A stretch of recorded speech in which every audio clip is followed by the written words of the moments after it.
Welcome to This Explainer. Today, we're taking a really fun, deep dive into the fundamentals of business intelligence. Now, I know what you might be thinking. That sounds like a super intimidating corporate buzzword meant only for the IT department, right? Well, my goal today is to totally demystify it for you. And to do that, we're not going to start with servers or dashboards or complex algorithms. Nope. We're actually going to start with the most basic, fundamental human concept there is. Before we even touch the business part of the equation, we kind of need to ask a pretty profound underlying question. What is intelligence? I mean, we hear the word all the time. A lot of us have taken IQ tests, intelligence quotient tests, which try to measure our ability to think, reason, and solve problems. And as human beings, we generally like to believe we're pretty intelligent. But if there's an entire discipline called business intelligence, it suggests that intelligence has a massive, measurable value in the corporate world, too. Organizations that use it just perform better. So how exactly do we measure a company's intelligence? Well, we have to define the word first. Our source defines intelligence beautifully. It's the ability to acquire knowledge, understand it, interpret it, and use it to decide what is right or wrong. Notice how it's not just about memorizing some giant encyclopedia of facts. It's the ability to actually think using our own capability. It helps us analyze situations instead of just acting randomly, allowing us to learn from experience and then apply that learning to entirely new scenarios.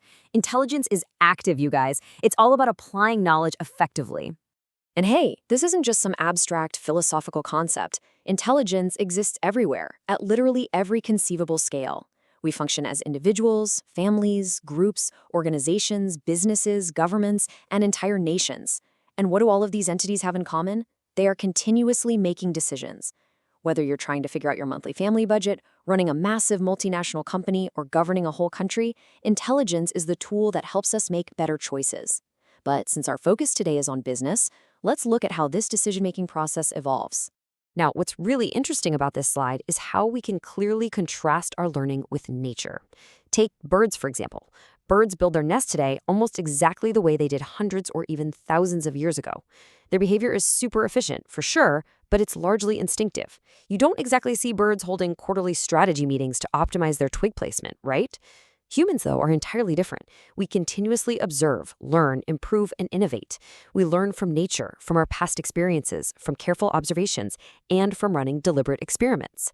This active, continuous process of learning is exactly what generates knowledge. And here is where we take the leap. When humans take that knowledge generation, when we systematically observe and analyze facts, we enter the thrilling world of analytics.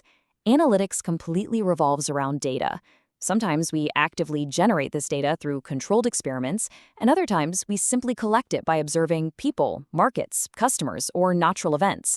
But it's this systematic observation combined with factual analysis that gives us the actual power to predict and improve. Section 1. Decisions, the core of business management. Okay, let's dive into this and transition from the natural world to the corporate world. Because when we bring intelligence into the business context, it primarily powers this one absolutely critical function. Think about it. Every single day, businesses face an absolute barrage of high-stakes questions. Which products should we launch next quarter? Which specific customers should we be targeting? Should we increase our prices given the current inflation? Do we open a new branch in a different city? Which marketing campaign is going to yield the highest return on investment? Every single one of these decisions has direct, immediate, or long-term consequences. A wrong guess could literally cost millions, while the right choice could define the organization's legacy for decades. And this brilliantly illustrates the constant battle inside every single company, the decision-making crossroads. Business intelligence is simply the capability that enables organizations to consistently choose the right path here.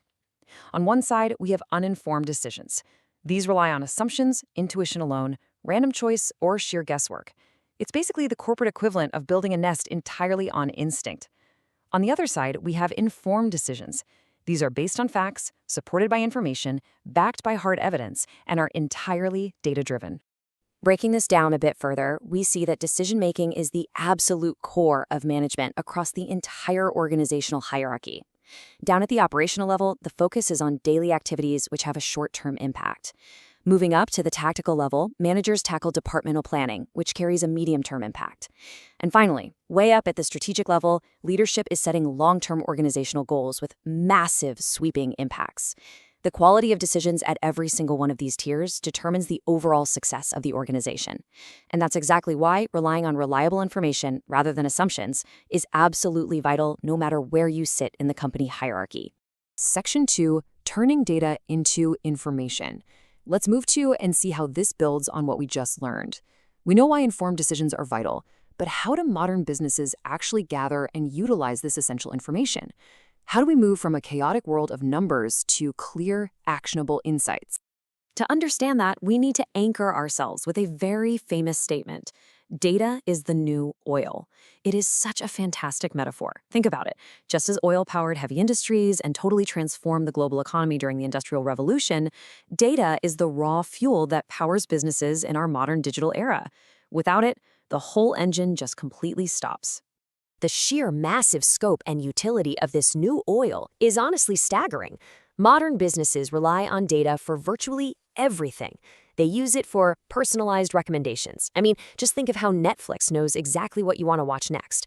It drives targeted advertising, real-time fraud detection when you swipe your credit card, incredibly accurate sales forecasting, deep market analysis, and even internal performance monitoring. Data touches absolutely every single facet of modern commerce.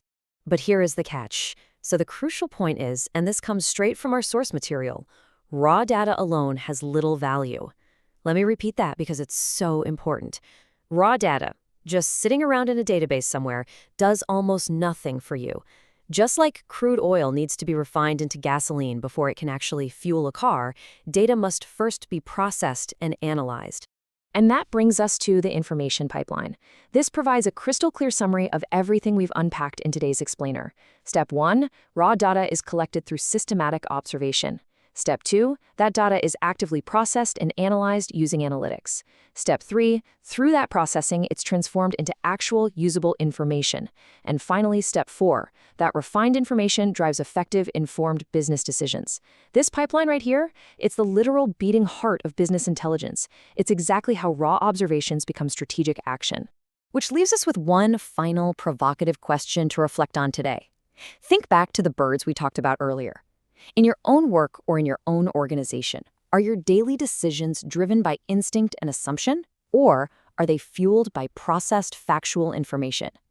The answer to that question might just be the most accurate measure of your own business intelligence. Thank you so much for joining me on this explainer, and keep observing, analyzing, and learning.